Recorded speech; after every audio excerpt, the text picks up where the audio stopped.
Si votre éducation a ressemblé à la mienne, vous avez probablement beaucoup appris sur les nazis. Vous auriez appris comment Hitler, chef fanatique, a déclenché la plus grande guerre et tué des millions de personnes dans les camps de la mort de l'Holocauste. À l'inverse, vous auriez très peu étudié le communisme. On a peut-être aussi dit que Staline était maléfique et avait tué des millions de ses citoyens. Vous avez peut-être entendu parler des goulags ou des purges. Dans mon cas, on n'a presque pas du tout parlé de la Chine de Mao. Plus tard, si vous étiez comme moi, vous avez peut-être entendu dire que le communisme aurait tué plus de gens que le fascisme, jusqu'à 100 millions de personnes. Comment cela a-t-il pu se produire, ai-je pensé? Je savais que les nazis avaient tué environ 6 millions de juifs durant l'Holocauste. Le communisme aurait-il pu tuer plus de 10 fois plus de personnes? Comment sont-ils morts, exactement? Je savais que le fascisme tuait dans des camps comme Auschwitz, mais comment mourrait-on sous le communisme? Dans cette vidéo, je veux expliquer cela. Voici une répartition approximative des morts dues au communisme, classées en 3 catégories: la famine, les camps de travail et la violence directe. Je vais les examiner un à un. Ayant causé le plus de morts, nous commencerons par la famine. Comme vous le voyez, la famine a causé bien plus de morts que toute autre cause.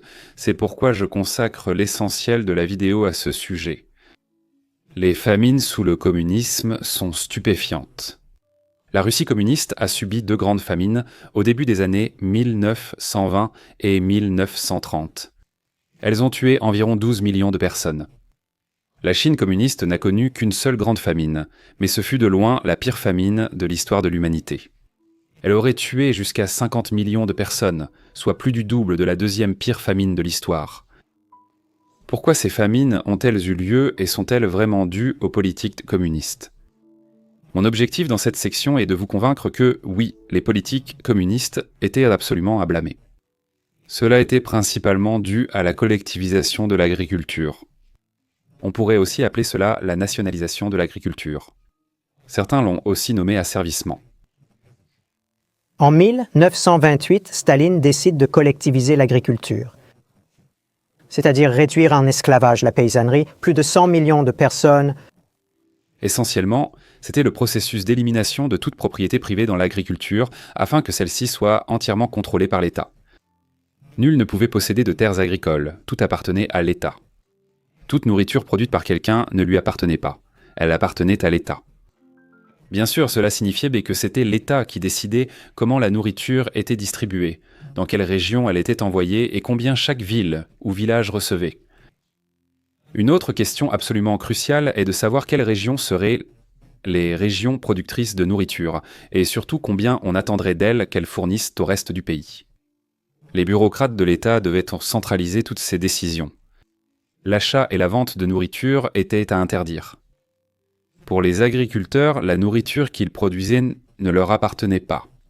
C'est pourquoi on l'a appelé asservissement. Ce processus, plus que toute autre chose, est ce qui a provoqué les famines. La nécessité de la collectivisation découle directement de l'idéologie communiste. Permettre aux agriculteurs de posséder ou vendre leur production, c'est du capitalisme. Un véritable communisme exige de considérer tout commerce libre comme mauvais. Sinon, les gens commenceront immédiatement à produire des choses et à les échanger. Le capitalisme s'est glissé discrètement avant que vous ne le remarquiez. Pour des communistes convaincus comme Mao et Staline, c'était intolérable. La collectivisation de l'agriculture était donc essentielle à l'utopie communiste. Pourquoi la collectivisation de l'agriculture a-t-elle causé d'aussi graves famines? Pour expliquer cela, nous devons examiner de plus près à quoi cela ressemblait en pratique. Je vais d'abord expliquer comment cela s'est passé en Russie communiste. Jusqu'en 1917, l'agriculture en Russie était pratiquée selon un système complexe de serfs et de paysans riches appelé koulaks. Je reparlerai des koulaks plus tard, mais pour l'instant ce sont des paysans devenus plus entreprenants, gérant mieux leurs terres. Ils pouvaient ainsi gagner plus et agrandir leurs fermes. En 1917, les communistes ont pris le pouvoir, déclenchant une guerre civile brutale qu'ils ont mis des années à gagner. Si vous souhaitez en savoir plus à ce sujet, veuillez regarder la vidéo que j'ai réalisée à ce propos. Durant cette guerre civile, les communistes ont amorcé la collectivisation agricole, appelée communisme de guerre. Le communisme de guerre avait de nombreux aspects. Nationalisation des industries, Contrôle militaire des chemins de fer. L'essentiel pour nous dans cette vidéo était la confiscation du grain chez les paysans. C'était exactement ce que cela semble être. Les paysans devaient céder leur nourriture. Essentiellement, des sbires du gouvernement arrivaient à la ferme et forcèrent les paysans à remettre leur grain. Le grain était ensuite distribué selon la volonté des communistes. Une grande partie allait à leur armée pour gagner la guerre civile. De nombreux paysans ont résisté en cachant leur grain et mangeant leur bétail. Certains ont même pris les armes. Dans la région de Tambov, les paysans ont repris de force le grain confisqué et ont déclenché une rébellion armée contre le gouvernement. Les communistes ont réprimé cela avec une grande brutalité. Il y a eu des punitions brutales, comme des arrestations et exécutions de masse, des déportations et des camps de travail forcés. Je dois préciser que ce n'était pas une collectivisation totale de l'agriculture, car la grande majorité des terres est restée entre des mains privées. La collectivisation de l'agriculture implique que l'État possède et gère toutes les terres. Au début des années 1920, la nourriture était surtout produite par des particuliers, puis confisquée par l'État. Les résultats furent dévastateurs. De nombreuses régions ont dû céder tous leurs grains, ne gardant rien. Des millions sont morts de faim. De nombreuses villes se sont vidées, les habitants fuyant vers la campagne pour survivre. Petrograd et Moscou ont perdu plus de la moitié de leur population. La famine fut un tel désastre pour les communistes qu'ils furent finalement contraints de faire volte-face. La confiscation des céréales fut remplacée par un impôt alimentaire permettant aux paysans d'échanger leurs grains. Les marchés libres et le capitalisme revinrent, du moins à la campagne. Cela a immédiatement entraîné une augmentation de la production, car les paysans avaient désormais une motivation pour produire davantage. Pendant les années suivantes, la Russie a continué avec ce genre de système hybride, avec le communisme dans les villes, mais le capitalisme et les marchés libres s'amènent à la campagne. Cela a évité toute famine durant le reste des années 1920. Ainsi, les communistes avaient en fait une première tentative de collectivisation de l'agriculture, et cela s'était très mal passé. On pourrait espérer qu'ils apprennent de leurs erreurs et n'essaient plus. Ce n'est pas ce qui s'est produit. Les communistes tenaient à leurs rêves. Ils haïssèrent le capitalisme et voulaient l'éliminer. Bien que leur tentative précédente ait été un désastre, ce n'était pas une raison pour ne pas réessayer. Voici Joseph Staline. Staline prit le pouvoir dans les années 20, déterminé à collectiviser définitivement l'agriculture. Cette fois, ils allaient en le faire correctement. Ils n'allaient pas seulement confisquer le grain des paysans, ils allaient en mettre toutes les terres sous le contrôle du gouvernement. Toute la nourriture serait produite dans des fermes d'État. À la fin des années 1920, ce processus a commencé rapidement. En octobre 1929, 7% des paysans travaillèrent dans ces fermes. 4 mois plus tard, ce chiffre atteignait 50%. Si la propriété gouvernementale des terres passe ainsi de 7 à 50% en 4 mois, on peut se demander ce qu'il est advenu des anciens propriétaires. J'aimerais dire qu'on leur a volé leurs terres et qu'ils ont été forcés d'y travailler. La vérité est en réalité bien pire que cela. Ils ont en réalité été victimes d'un génocide. Ces paysans propriétaires terriens plus aisés étaient connus sous le nom de kulaks. C'étaient des paysans entreprenants qui avaient vraiment bien géré leurs exploitations et réussi à accroître leurs richesses au fil du temps. Les communistes les détestaient et attisaient la rancœur chez les autres paysans. Le mot kulak est en fait une étiquette négative dont on affublait ces personnes. Il signifie littéralement « point » et évoque la même idée que l'expression anglaise « avare ». On disait que ces personnes étaient arrivées là où elles étaient grâce à l'exploitation. Ils avaient obtenu leur aisance en étant des agriculteurs plus compétents et prospères. Finalement, les kulaks furent officiellement désignés comme ennemis de classe de l'Union soviétique et furent brutalement pris pour cible.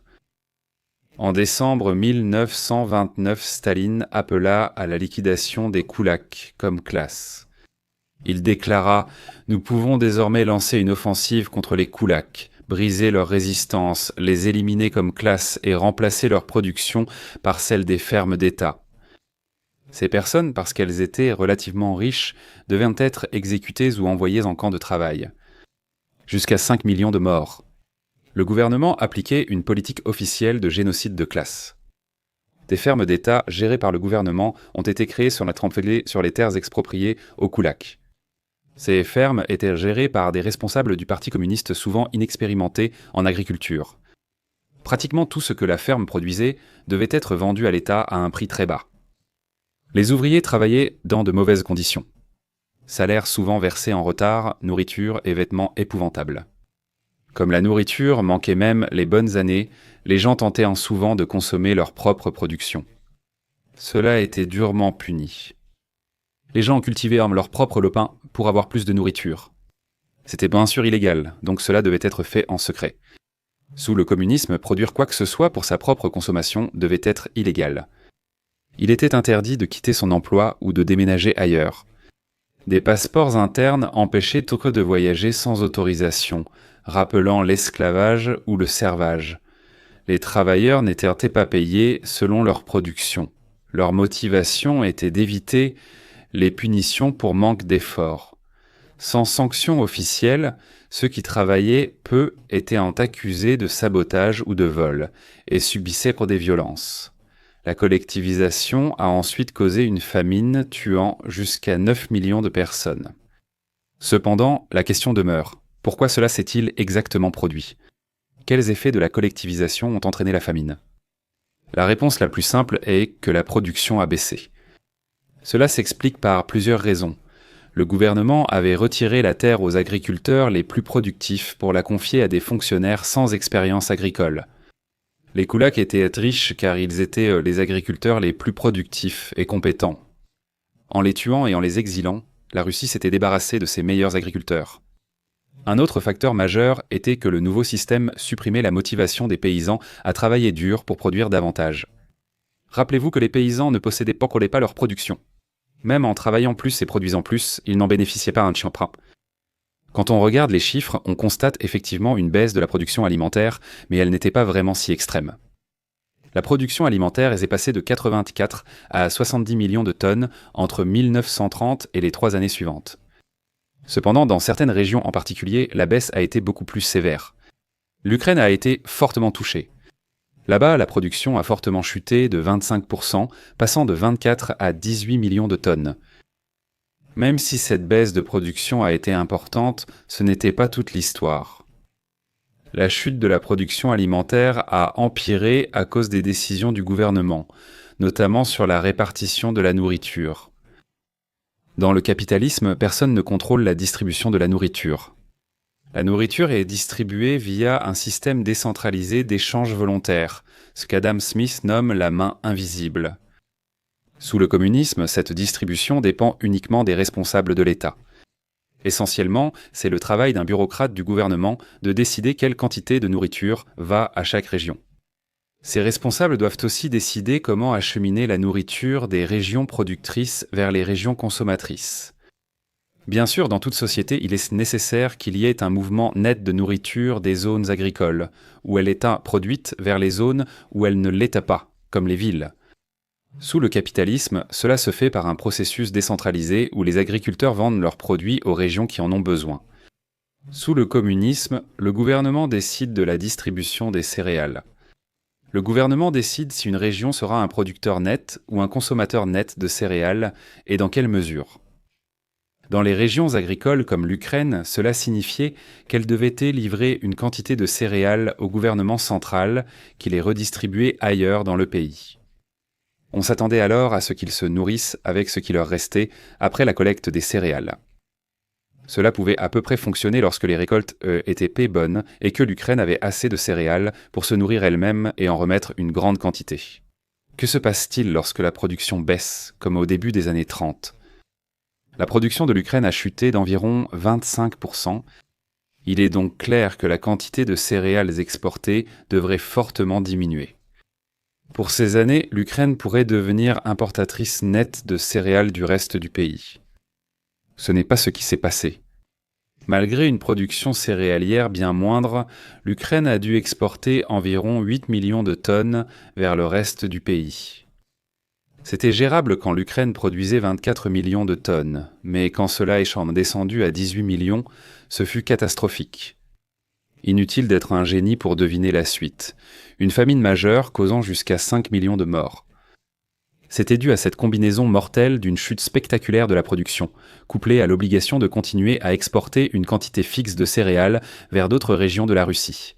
C'est ainsi qu'on se retrouve dans une situation où, paradoxalement, l'Ukraine, une région fertile et productrice de nourriture, est plus touchée par la famine que, par exemple, un environnement urbain comme Moscou. Comme auparavant, les gens ont essayé de se déplacer vers les zones les moins touchées par la famine, ce que le gouvernement a tenté d'empêcher. Encore une fois, les passeports internes ont été utilisés pour empêcher les gens de se déplacer vers les villes. En janvier 1933 environ, 200 000 paysans ukrainiens tentant de fuir la famine ont été arrêtés et renvoyés dans leur village. La plupart étaient envoyés à la mort. Il est aussi impardonnable que le gouvernement ait exporté de force le grain d'Ukraine non seulement vers d'autres régions russes, mais aussi à l'étranger. Le gouvernement a réduit mais pas stoppé les exportations. En 1932, lors de la famine, le gouvernement a exporté 1,5 million de tonnes de céréales, environ 2% de la récolte. Ce grain aurait beaucoup aidé les régions les plus touchées. Un débat existe parmi les historiens sur le caractère délibéré de la famine en Ukraine. Certains soutiennent que Staline a puni l'Ukraine pour son nationalisme non totalement loyal à l'Union soviétique. D'autres affirment qu'il n'existe aucune preuve de cette intention. Staline et la direction russe s'avènent pour la famine, mais n'ont pas réagi ou n'ont pas agi rapidement pour y remédier. Au milieu des années 30, la situation s'était améliorée et le pire de la famine était passé. La collectivisation avait nui politiquement à Staline, mais il l'avait menée à terme. La famine du début des années 30 fut la pire en Union soviétique. Une autre eut lieu en 1946, peut-être 2 millions de morts, mais le pire était passé. À cette époque, les famines communistes avaient tué environ 15 millions de personnes. J'aimerais dire que ce furent les dernières victimes de la famine, mais à ce moment-là, les famines communistes n'avaient tué qu'un quart de leurs victimes totales. Des dizaines de millions d'autres allaient mourir, principalement en Chine, lors de ce qui devint la pire famine que le monde ait jamais connue. Les communistes sont arrivés au pouvoir en Chine par un processus similaire à celui de la Russie. Menés par Mao Zedong, ils ont remporté une guerre civile brutale de 1945 à 1949. Comme les dirigeants de la Russie communiste, Mao et ses partisans étaient moins déterminés à mettre en œuvre le communisme aussi complètement que possible. Le peuple chinois, comme le peuple russe, allait ainsi expérimenter la collectivisation agricole. Le processus a débuté en 1953, 4 ans après la prise de pouvoir des communistes. Le gouvernement a ordonné que tout excédent de grains soit vendu à l'État à un prix fixé. Comme en Union soviétique, les règles concernant les quotas ont été utilisées pour causer toutes sortes de misères aux paysans. En réalité, il n'y avait pas de surplus de grains. Les paysans survivaient à peine. C'était le gouvernement qui décidait ce qu'était le grain excédentaire. Ils ont déterminé que c'était tout ce qui dépassait 15 kilos par personne et par mois, soit un peu plus de la moitié de ce dont une personne a besoin pour avoir assez de calories. Tout le grain qu'un village possédait au-dessus de ce seuil devait être vendu à l'État à un prix fixe. L'incapacité des villageois à garder assez de grains pour se nourrir était une caractéristique du système, non un défaut. Cela les rendait plus dépendants de l'État. Tout grain supplémentaire dont ils avaient besoin devait être acheté à l'État en fonction de leur contribution au travail collectif. La nourriture provenait surtout de fermes privées, puis était confisquée par l'État. Fin 1953, moins de 1% des fermes étaient collectivisées. La grande majorité restait privée. Comme en Union des républiques socialistes soviétiques, le Parti communiste chinois refusait que seul l'État prélève du grain sur les fermes privées. Il souhaitait en fait supprimer toutes les fermes privées afin que l'État contrôle entièrement l'agriculture. Au début, le gouvernement a simplement encouragé la violence contre les propriétaires terriens. Mao a encouragé les paysans à tuer les propriétaires terriens, dont les terres seraient ensuite transformées en fermes gérées par l'État. Presque toute la classe des propriétaires terriens a été dépouillée et tuée. Jusqu'à 5 millions d'anciens propriétaires terriens ont été tués ou exilés. Le processus a débuté à plus grande échelle en 1955. En 1958, la plupart de l'agriculture chinoise était effectuée dans des fermes d'État. La plupart des paysans manquaient de nourriture, sans famine généralisée. Cela allait changer en 1958. Mao lança un vaste programme ironiquement nommé le Grand Bond en avant. Il englobait de nombreuses politiques, souvent insensées, aux conséquences désastreuses. Mao a imposé aux paysans de produire de l'acier, l'une de ses politiques les plus folles. La Chine avait besoin de plus d'acier si elle voulait pouvoir rivaliser avec les pays capitalistes avancés. Il voulait que tous les paysans essaient de fabriquer de l'acier chez eux.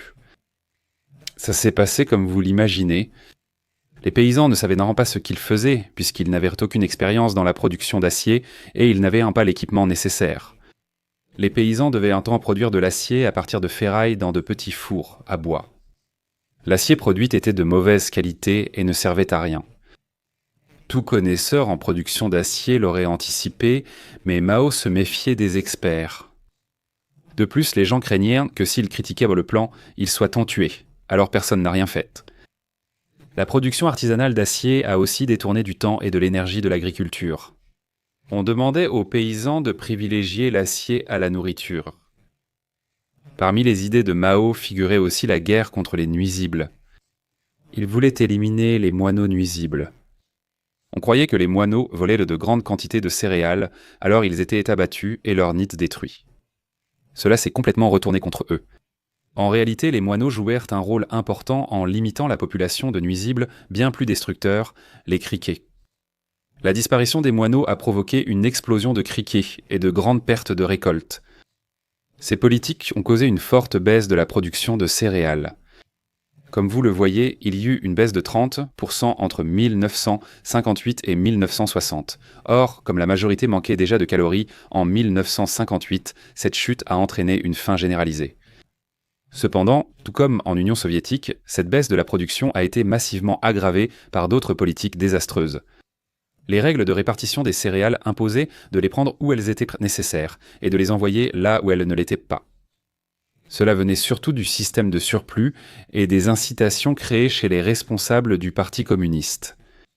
Essentiellement, si vous étiez le responsable du Parti communiste en charge d'une région particulière, l'un des moyens de gagner du prestige et de faire avancer votre carrière était de faire en sorte que votre région produise un très grand surplus de céréales à exporter vers le reste de la Chine. Si votre région produisait assez de céréales pour se nourrir et exporter vers la Chine, cela prouvait une bonne gestion et la productivité des fermes collectives. Il ne faut pas être un génie pour deviner ce qui s'est passé ensuite.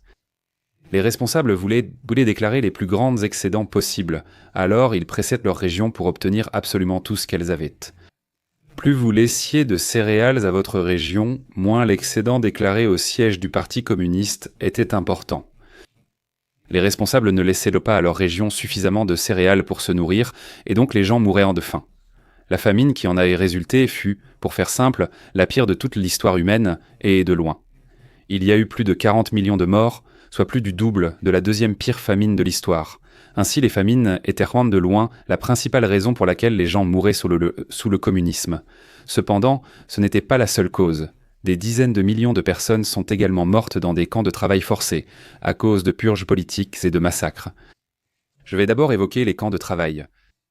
En Russie communiste, les camps de travail, appelés goulags, étaient très nombreux. Près de 18 millions ont été envoyés au goulag, dont environ 1,5 million sont morts. Les conditions étaient aussi horribles que vous pouvez l'imaginer. Un responsable soviétique les a ainsi décrites. Parmi les prisonniers, certains étaient si en haillons et couverts de poux qu'ils représentaient un danger sanitaire pour les autres. Ces prisonniers se sont détériorés au point de ne plus ressembler à des êtres humains. Manquant de nourriture, ils mangent des rats et des chiens. Les goulags étaient la principale forme de prison dans la Russie communiste. La peur d'y être envoyé empêchait les gens de critiquer le régime. Être simplement soupçonné d'être contre le communisme suffisait pour y être envoyé. Ces tactiques n'en terrorisaient la population. Une femme qui a vécu dans les années 1920 a écrit sur cette expérience. « À la maison, nous ne parlions jamais de politique ou de quoi que ce soit de ce genre, disait-elle. Mon père disait « les murs ont des oreilles ». Un jour, il nous a montré comment écouter nos voisins avec un verre contre le mur. Alors, nous avons compris. Dès lors, nous aussi avions peur de nos voisins.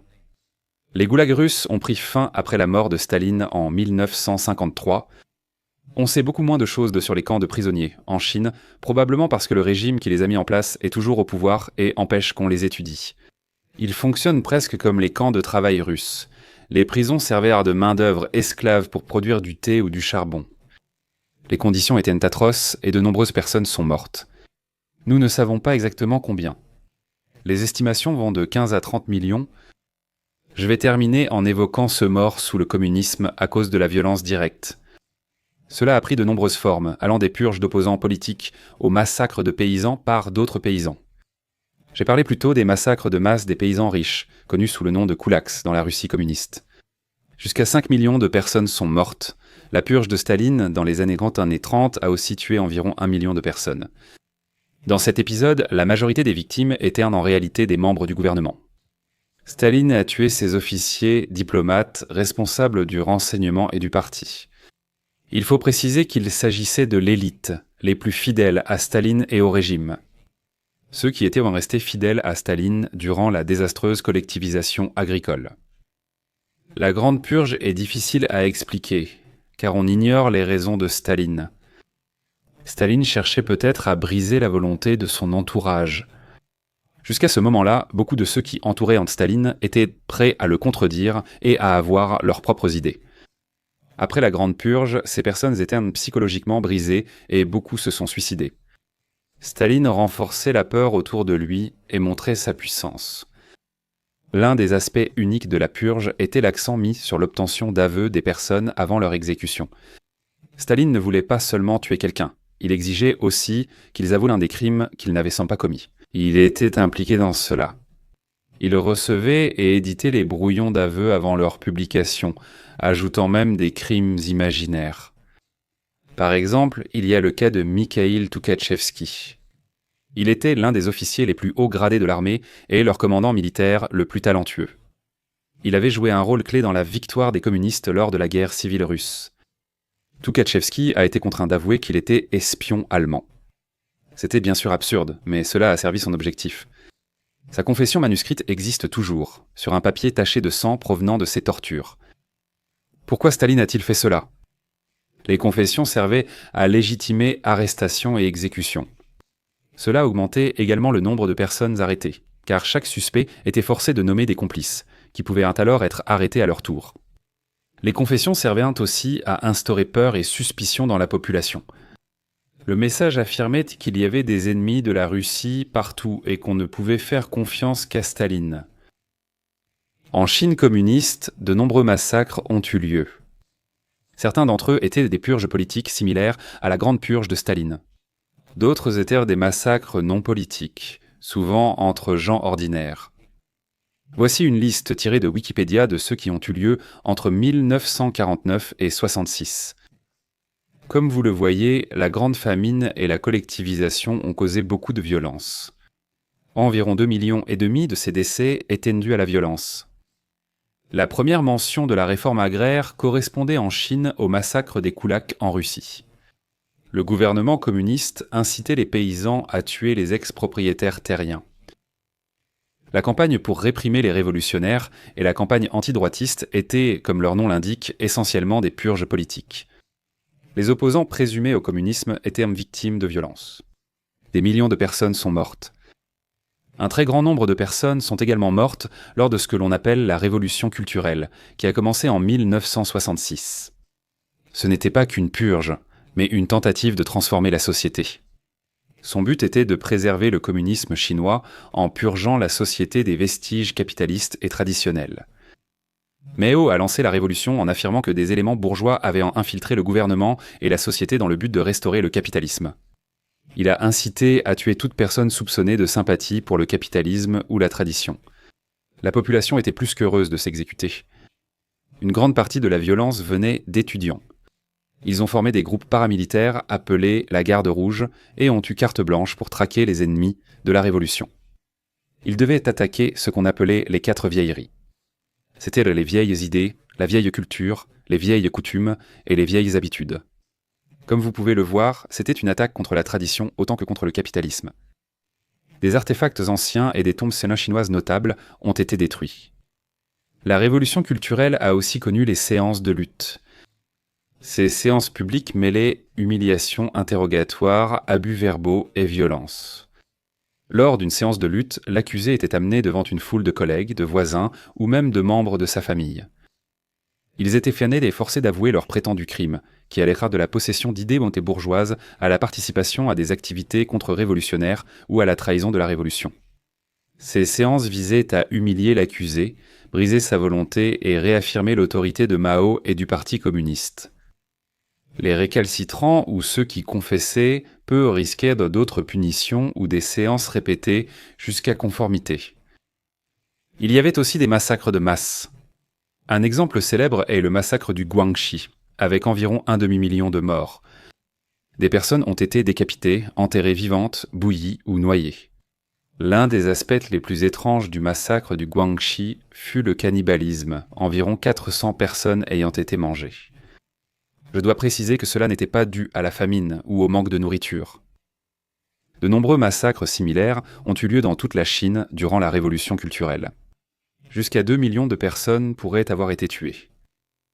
Jusqu'à présent dans la vidéo, j'ai parlé presque exclusivement de la Chine et de la Russie, et bien que ces deux pays soient les plus importants parmi les pays communistes, ils sont loin d'être les seuls.